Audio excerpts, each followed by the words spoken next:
G'day everybody, Max right here, and a massive news week this week. A lot of things coming to a head, and a lot of things happening in the economy, socially, and a whole bunch of things. So let's get into it. If you haven't before, please like, subscribe, do all those good things that you know we YouTubers need you to do. So we are in the middle of a massive conservative purge from social media platforms. Silicon Valley is going all out to try and change the results of this election. And we've got a couple of pieces here, so let's go through that. First, something from Kirstie Alley. We got someone in Hollywood actually on the right side. Good for them. She says, take the red pill. It's a system, not a person. Unless you want growing years of chop shops coming to a town near you or your front yard or inside your living room, take the red pill. P.S. Impeach Pelosi. Thanks for that, Kirstie. Now, on YouTube, a massive pro-Trump fan, Stefan Molyneux, his channel has been banned. He's nearly 1 million subscribers. He's been on YouTube for 8, 9+ years, something like that. He's a philosopher and an economist and other things like that. And he has just been, in 2016, he was a really good voice in favor of Trump. I have no doubt that he was targeted then. They weren't doing the purge then. They thought they had the election all locked up, and they dropped their guard. But immediately after they lost that election, 2017, they planned to start purging people just before the election, and we are right in the middle of it. So shout out to Stefan Molyneux. Yeah, this was a great channel. I myself have donated, I think, about $500 to him over the years. I donated a lot to that channel. It was a really important channel. Just hundreds of millions of views, thousands upon thousands of videos, just gone, destroyed. So really, really sad to see. But I'll do one more story, and there's something good here is happening. Reddit has, in case you don't know, Reddit was bought by China not too long ago. China is just getting pummeled by Trump. China much prefer dealing with anybody else than Trump. Let's just get somebody else who is down with the New World Order of destroying America, lifting up China so that they're level. That's what they want to see. So they have banned the largest pro-Trump forum just as the election is heating up. Again, this was all planned back in 2017.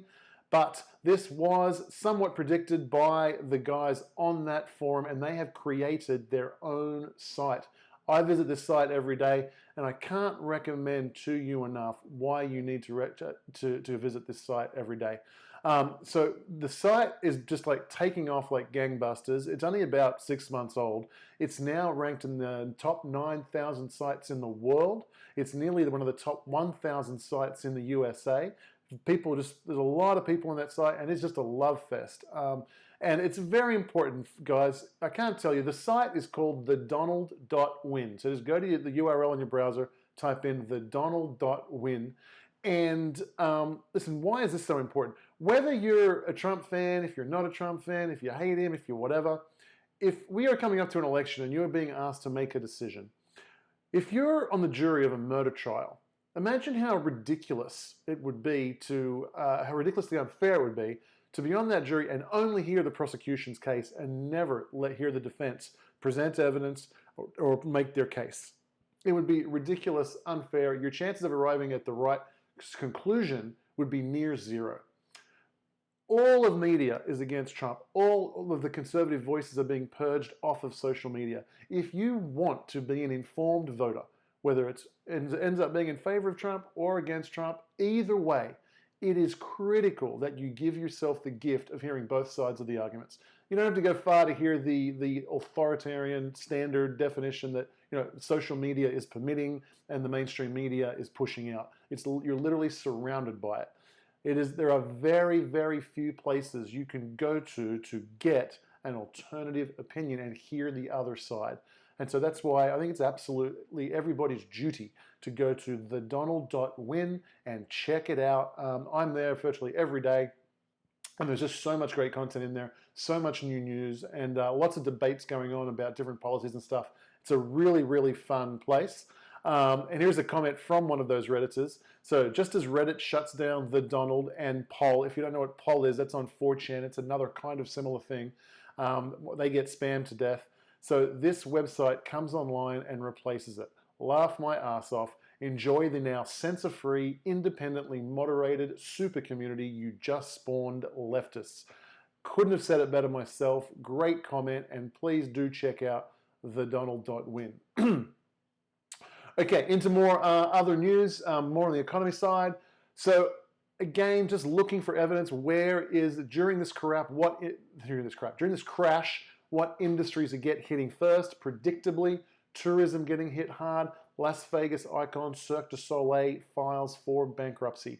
For those of you who don't know, if you're new to the channel, this channel is all about, we predict what's happening in the economy, we anticipate what's going to be there, we protect our wealth, and we get in front of the herd, and we hopefully will massively increase our wealth during this financial crisis that is going to play out and is planned to play out over the next 6 months. The richest liberal arts school in the US slashes tuition by 15% and cancels athletics program. Why is this story important? Listen, we were in a massive student debt loan bubble, well over $1 trillion. I don't think we've got the new stats out. I think they only do them quarterly or maybe every 6 months. And the default rates on student loans were huge. Now, the college experience has been destroyed. Look, largely the governments, the leftists that took over the whole situation came up with incredible lending programs to give to kids. So kids turn 18, it's like, here, we're going to give you a ton of money, don't worry, pay us back later. You can go and get a college degree, you can move out of your home, you can party your face off, it'll be a really fun time. Don't worry about it, you'll get a really good paying job, you can pay it off later, it won't be a problem because of the degree you're going to get. Lie, lie, lie, lie, lie. So the degree they get is, especially if it's an arts degree, absolutely worthless. It's a hindrance to getting a job, not a benefit. You go to jail, as an employer, all you've proven is that you can make bad decisions. You've gone and got a worthless degree, something that makes you less employable. You've been indoctrinated into stupidity.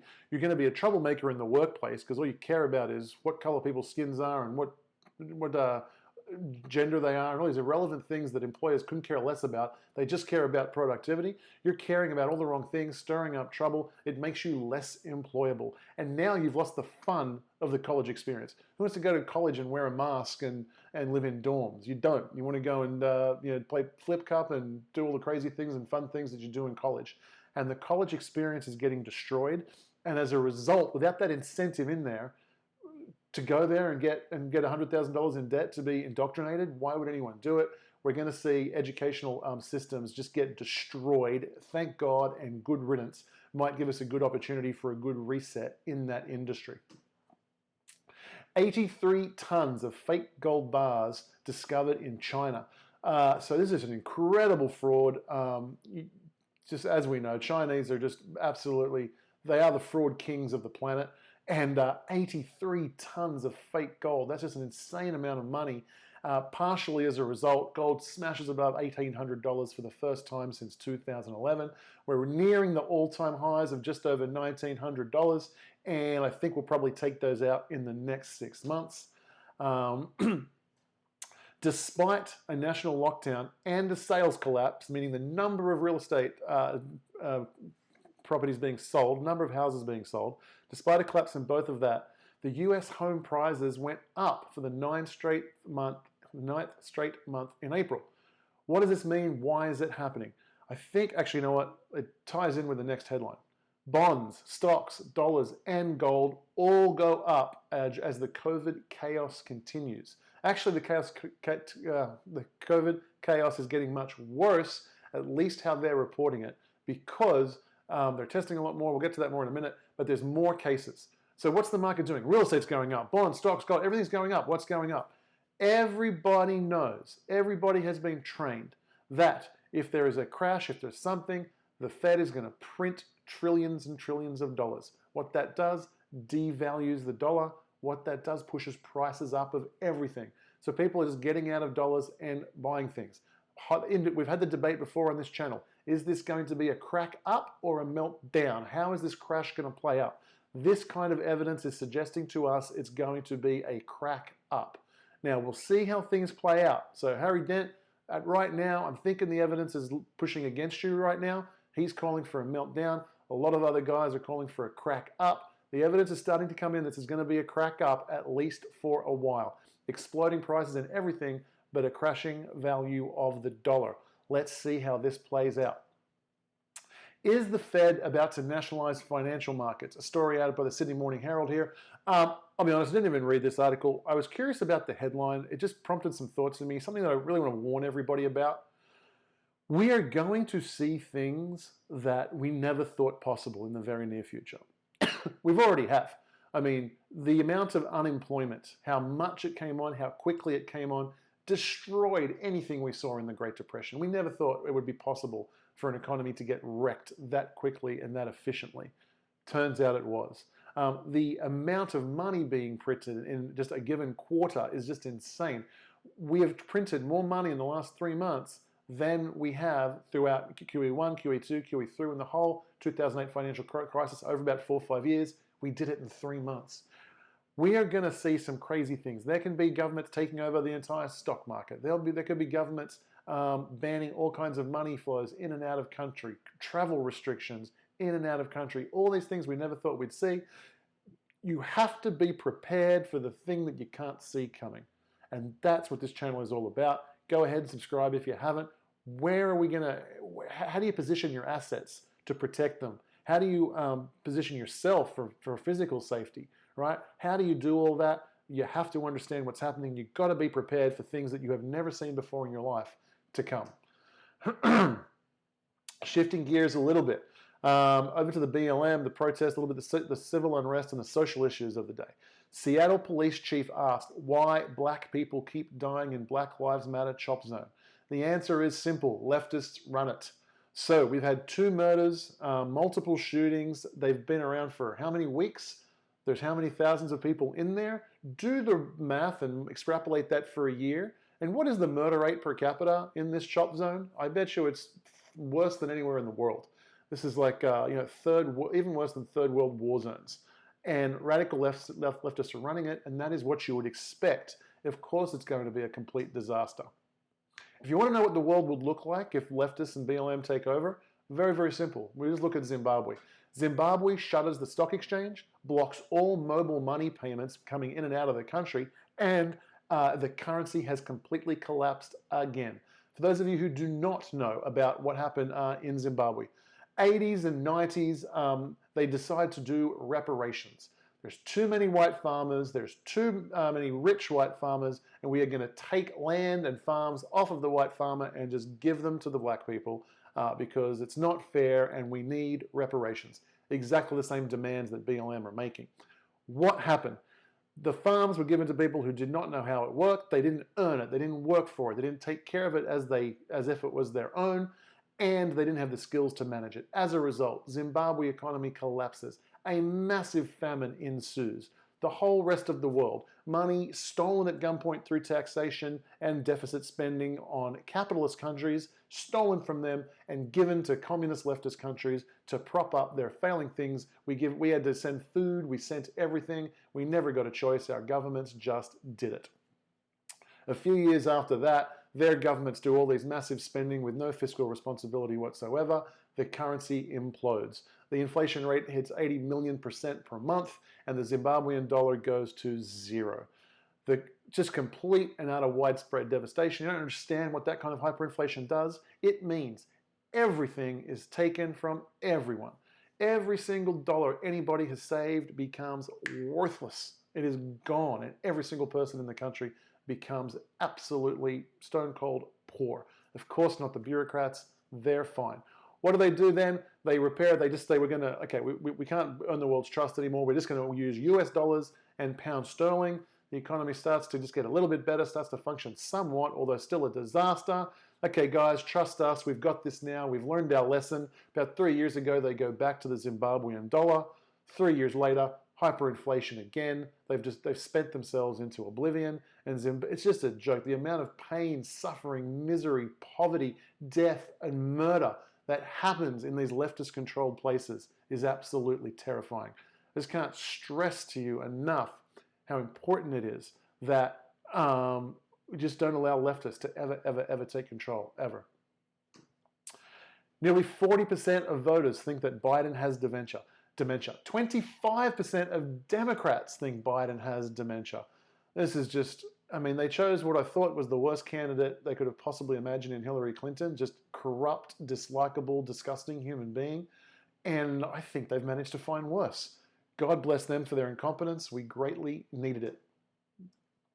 Before we do that, let's just stay on this topic for a little bit. So I want to get a little bit of tying in with the purges a little bit. I meant to talk about this when we were talking about the purges. They are purging conservative voices. A little bit of history. What's going on here? We were unbelievably lucky in 2016. We caught them with their pants down. There is going to be absolute chaos and mayhem and widespread voter fraud going on this time. They didn't have anything set up to manipulate the general election. They never had a need to. They controlled both political parties, Republicans and Democrats. They controlled the primary processes, and they gave you two of their puppets, and it really didn't matter who you voted for. They weren't set to rig a general election. Trump comes along. Let me go back. I'll give you a little bit more history on that. This is important too. This is actually speaking to my fellow libertarian. I'm a hardcore libertarian, all the way libertarian. Let me just give you a little bit of history about what's going on. 1980, Ron Paul runs for, hardcore libertarian, self-professed libertarian, wonderful, wonderful man. 1980, runs for president, goes through the experience, realizes the whole thing's a complete fraud. It's a two-party system and you have to take over the party, one of the two parties. He decides to join the Republican Party and starts taking it over. It's many decades in the making, but eventually 2008, 2012, he launches a presidential campaign, and the media, everything pushes against him, tricks people into saying he's a racist and all these kinds of horrible things.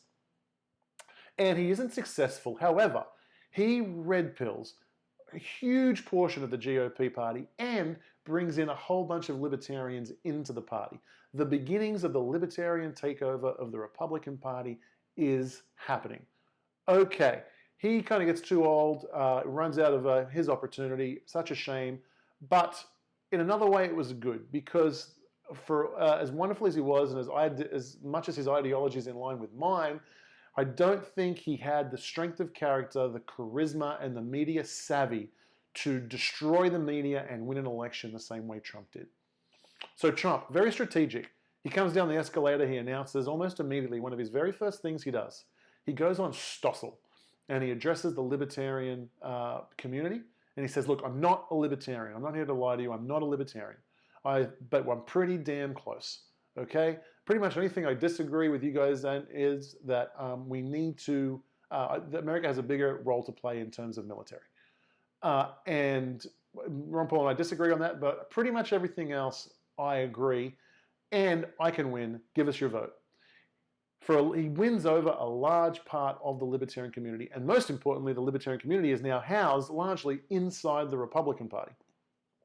As a result, he's winning the Republican Party polls. He is center stage in all of the debates. His charisma, his sense of humor, his everything blows up. He soaks up all the media. He goes ahead and wins the primary. He's now the GOP nominee, and now the establishment, not in the least bit prepared for cheating to the degree they need to cheat in the general election, and we get this incredible surprise attack for all intents and purposes and get an outsider into the presidency.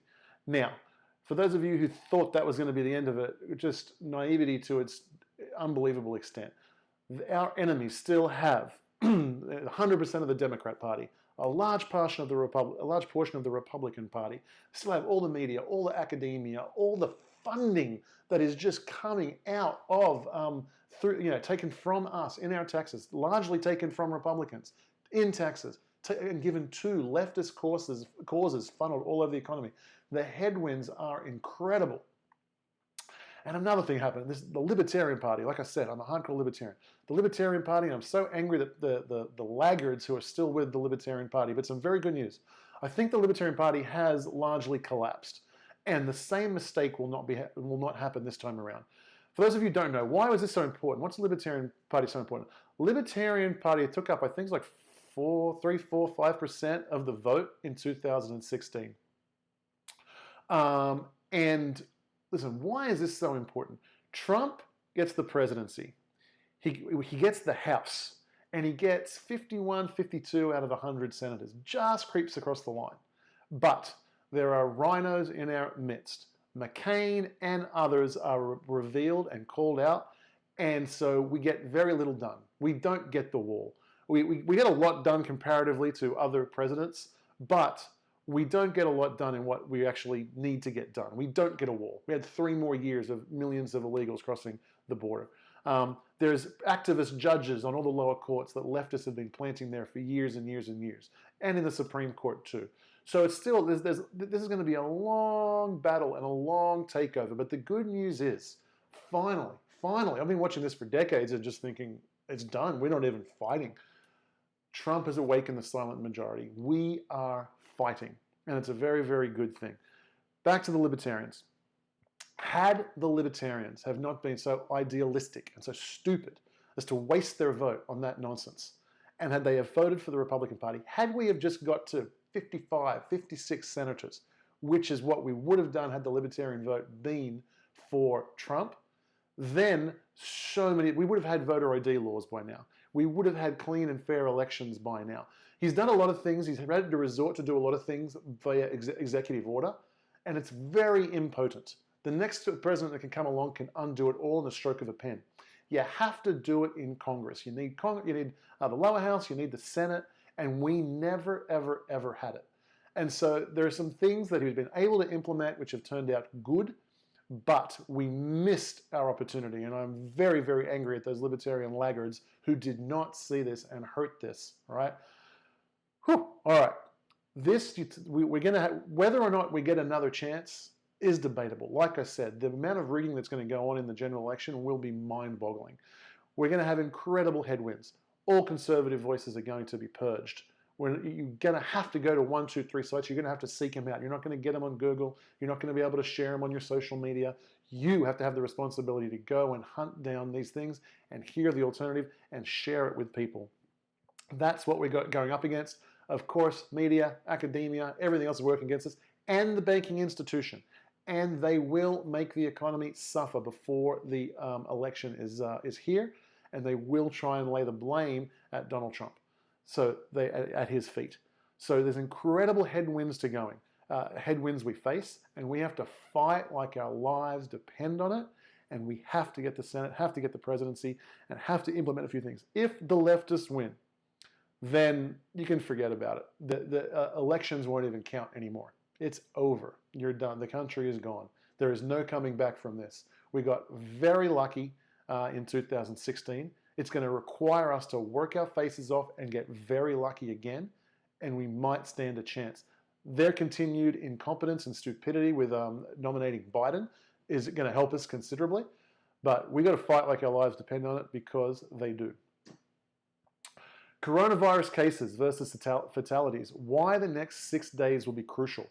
Okay, this is super important. So we have a spike in coronavirus cases. The media is telling you it's because its second wave is back with a vengeance. Maybe. Could be the case. Could be several other things. Let me pose some alternatives. Number one, the coronavirus is just spreading younger people who are more confident, people who are able to resist, get the coronavirus and then live. Those people would have been more social and been interacting more. And so maybe more people have it, but that's okay. If they're not dying, good, because the mortality rate is not going up yet. So that could be a good thing in that we're approaching herd humanity. People who are capable of dealing with it are getting it, and that's a good thing. Option number two, we're just testing more. We are testing more than any other country by a lot, and so you would expect a lot more cases. But what we're discovering is a lot of people with very minimal symptoms and even no symptoms are coming up positive. So the number of cases are here, whatever. The number of people dying is not really moving yet. Also, I'm going to propose another solution, another reason why this may be the case. There is a tremendous amount of incentives for hospitals and states to bump up their figures, okay? So we've got several Democratic states, New York leading the way, where we've got whistleblowers in hospitals saying that the administration of the hospitals, they're being told to just find cases of coronavirus. They're testing people who shouldn't really be tested. And even there's several whistleblowers, there's videos on YouTube I've watched where there are nurses showing, here's the patient, here's their answer, they're negative, here's another test they did, negative, and here they're listing them as COVID-19 positive. They've done 2 tests, they're both negative, but they're listed as positive. Why? There's a lot of money flowing to hospitals and a lot of money flowing to the state governments. They're asking money from the federal government to deal with the massive coronavirus. So there's tremendous incentive of them to lie and boost those numbers up. Also, we've got whistleblowers coming forward saying they're doing several tests. If they test someone and they're positive, they test someone again. That's 2 tests that are positive, but 1 person, they're listing that in the statistics as 2 positive people. So this headline says, why the next 6 days will be crucial? Because there is a lag between when you get coronavirus and when you die, if you are to die. And it takes several days. So if the mortality rate does not go up in the next 6 days, we will know that it was one of those other 3 reasons that the coronavirus spike is happening, and we will know it's basically a farce and a charade. If the mortality rate goes up, then we will know that the second wave is here more significantly. Ron Paul himself has weighed in on this. He said the media is lying about the second wave. I guess we already know his opinion. I'm inclined to agree with him, but we need to wait a few days and find out what that mortality rate is. And then this is the final one today, and I've left it because it's going to be a longish one. This is an incredibly important article that is in, it was on Zero Hedge, and the headline reads this: Forbes censors award-winning environmentalist apology over 3-decade climate scare. So here it is. This is an incredible article. I basically could have read it. I had in my head from about a week ago, I was going to do a video talking about environmentalism, because you've watched the previous video. The video I put out a few days ago, my model of the world, where I got it, why it is so effective in making predictions. And I thought a great follow-up to that would be the environmental issue is just so interesting. So I highly recommend you read this article, but it basically proves every single thing I was going to say in the video. So let me just get a drink here and I'll get into this.